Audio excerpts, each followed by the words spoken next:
this on? Yep. Time limits be damned. Good morning, and thank you all for coming. I hope this is the first of many of these conclaves dedicated to identifying and spreading ideas that further Polish success and democracy.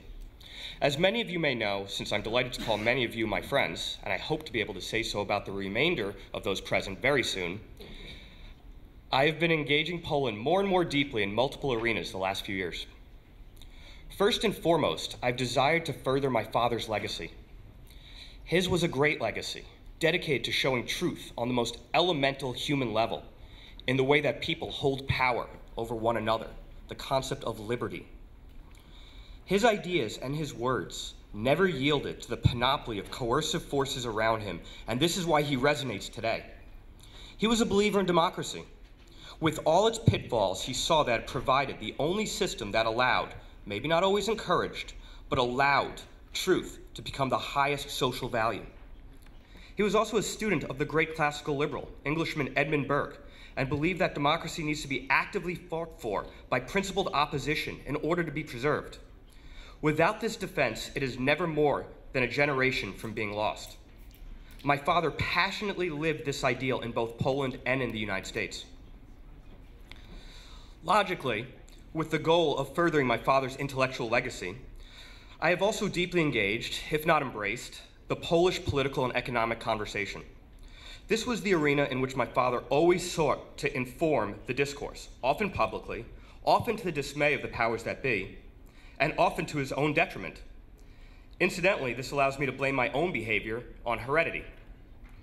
Given my education and professional life, I'm deeply passionate about the application of these freedom-oriented ideas to both of the societies I proudly call home, as I'm both an American and a Polish citizen, as well as to their economies. My father believed, as do I, that the freest societies always have the freest markets. Ayn Rand once remarked, "A free mind and a free market are corollaries." What is a market but the sum total wisdom of all participants voting with every choice and transaction they make? And the free market of ideas will ultimately produce, if not coerced and left to be free, the most efficient and beneficial ideas to be deployed in the political system.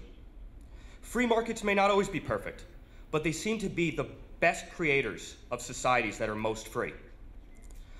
The goal of the Roundtable Mixer Working Group is to bring together motivated, successful, action-oriented young professionals and thought leaders in order to foster the absolutely necessary exchange of ideas. The theme we embrace, and this is a theme both Michał and I have passion for both, is that of making Poland a more free, just, and moral society. The ultimate objective is to deeply entrench the democracy that was fought so heroically for over so many recent generations, including my father's, and as mentioned earlier, is always one complacent generation away from being lost. The fundamental structure of this working group is centered on the belief that modern society has four major secular intellectual pillars that, when reformed, lead to an optimal society where freedom, justice, and morality are maximized. The first is government, which needs to be transparent, held accountable, and limited in its power by the people, for the people. The second is the law, which ensures the government maintains legitimacy and codifies equal justice for all. The third is the governing economic philosophy, which determines whether the society will be able to prosper and allows productive and innovative forces to be unfettered and resources to be allocated competitively and efficiently for the good of all. We believe it is axiomatic that free markets lead to free minds, as well as the reverse, and that the government and the law are tasked with ensuring market freedom. The final pillar is the media, which is the great check on the previous three in its job of reporting to the society when any of these other pillars have been corrupted and are serving the self-interest over the general interest. We believe that the best ideas, when left to compete in free and open civil discourse, will rise to the top. We believe it is the right time to start sourcing these ideas and preserving Polish democracy for future generations. This brings me to the pillar I want to focus on more specifically, which is the first pillar, government. Every time I say the word government, I think of Ronald Reagan's famous question, what are the 10 scariest words in the English language? The answer, of course, I am from the government, and I'm here to help. And every time I think of this, I cringe. What I am putting forward is a two-pronged approach to reforming government in order to best retain and entrench the strongest democracy. The first is in making government transparent. When made transparent, it also becomes feasible to make government accountable. This is what I work toward in the United States: open, transparent, accountable government that is made honest, not by its own choice, it's going to resist kicking and screaming, but by its citizenry. Give people information and push for a free market in information, and watch how they do amazing things with it, especially polls, albeit I'm a bit biased. In recent years, I've dedicated much of my energies to co-running an American project focused on democratizing one of the largest and most important sets of data a society has. The data on the way in which its government utilizes its resources under the auspice of for the good of the many. Put simply, this is the data of government spending, which is taken from taxpayers and spent in our best interest. At Open the Books, the Chicago-based NGO founded by my partner, Adam Andrzejewski, a Polish-American, obviously, who ran for governor of Illinois in 2010, our goal is to put all government spending online. We believe that the greatest check on government overreach and expansion, which has clearly occurred and been detrimental in recent years, is giving the people information. We believe if we can follow the money, which is directly expropriated from the public in taxes, we can play a part in providing that vital opposition I mentioned earlier, and aid in the preservation and expansion of democracy, which unfortunately, in both the United States and Poland, is now trending in the wrong direction. The beauty of making government transparent is that there is only one group that cannot support such an initiative. It is comprised of exactly those who undermine free, just, and moral society. Those that spend in the shadows, away from the sunlight that famed American jurist Louis Brandeis referred to as the best of disinfectants. They, of course, prefer to preserve the status quo. It is imperative that they hide their activities from the views of those they claim to be working for, as the reality of the situation is that they generally work against the citizenry, as their self-interest and ours are not aligned. In the US, our data set is rapidly approaching 2 billion lines of spending data across federal, state, sub-regional, local units of government, holds data on vendor spending, agency spending, contracts, active salaries, and even pensions across many government bodies and civil services. This is all taxpayer money being spent, and is oftentimes used as a weapon in unlimited supply against free and competitive interests that simply want to be allowed to build something, create jobs, make lives easier and better, and very importantly, to prosper. Prosperity is what motivates many other positive social forces, such as self-reliance, work ethic, entrepreneurial spirit, grit, determination, creativity, innovation, and charity. Government too often stands in the way of all of these positive forces. As such, we believe these same governments, both in the United States and Poland, who are actively using data aggregation to open us up and oversee what we do, needs to be opened up. We want to lead this charge, and we'll be looking for support from politicians who truly want reform and want to stem the tide of corruption, lawyers who want to fight for the rule of law and want to enforce good laws that are already codified, such as the access to information laws, and thought leaders in think tanks and media that can help push this reform agenda in studies and opinions. What I've seen in America is that when people realize this initiative exists, they instinctively get behind it. I hope we can bring this initiative to Poland. It is a game changer in all the right ways. The second prong of the two-pronged approach to reform government is to introduce term limits. A wise man once said, "Politicians are like babies' diapers. They need to be changed often, otherwise the whole place begins to smell like shit." I am a strong believer in incentives. Human beings are motivated by rational self-interest. This is why socialism and collectivism in all its stripes inherently fails, and capitalism ultimately leads to the positive unleashing of creative forces. Politicians, when allowed to remain in power in perpetuity, have one major motivating factor: to remain in power in perpetuity. This is not aligned with our interests. As such, we need to limit politicians' times served in order to protect them from their own capacity to be corrupted. We all know, as Lord Acton said, power corrupts and absolute power corrupts absolutely.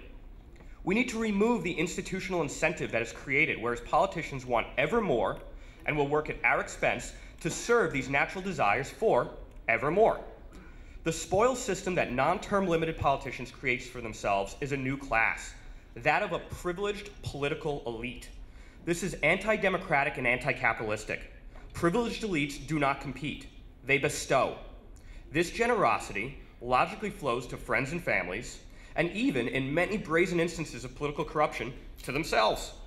This separation of the privileged political class, whose privilege has not been earned competitively but coerced, is the greatest threat to democracy. It is this class that is always on the lookout for additional spoils in which to grow itself and its base, a base that becomes ever more necessary to build in order to preserve and entrench the status quo from opposition. Term limits are the only solution to this severely acute socially bankrupting problem.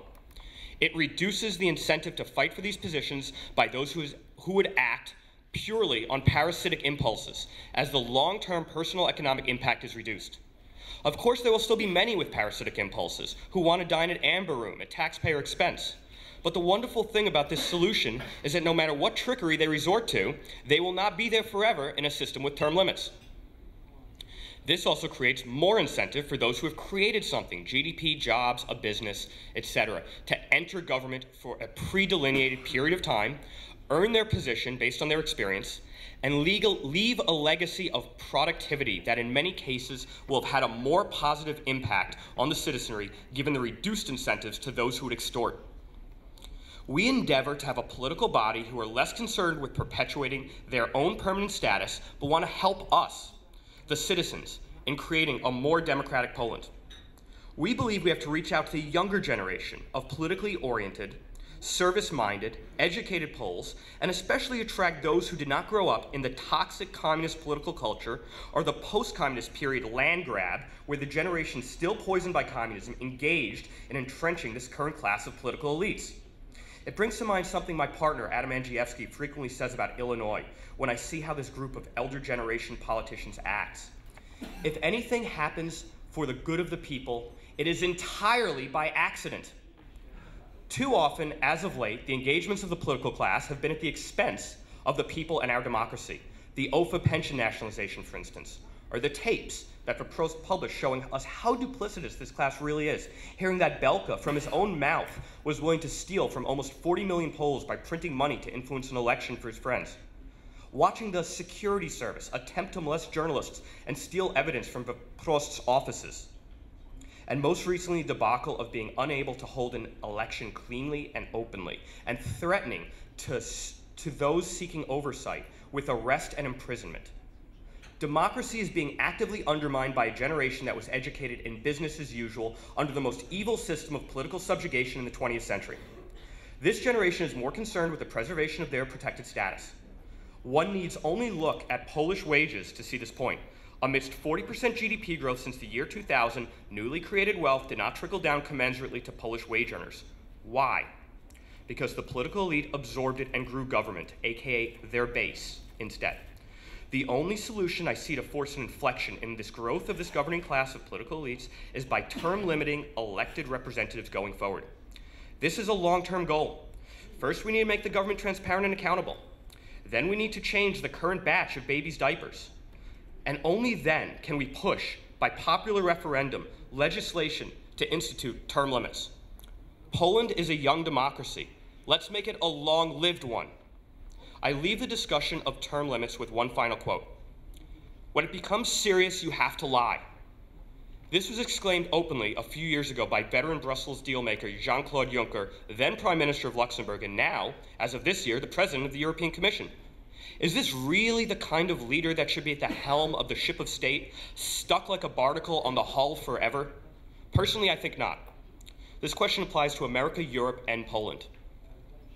I hope that the ideas we put forward, like these on government, Mihal's on the role of media, and our other speakers, thinkers, and doers on economics, entrepreneurship, the rule of law, think tanks, technology, and business, all stimulate active civil discourse and debate. This is about ideas. Ideas can make Poland greater and in turn all our lives better and freer. We want the ideas to compete for traction, and we know if the process is not coerced and the participants not molested, then the best ideas will rise to the top. May the best ideas win. It is great to be with all of you. Thank you.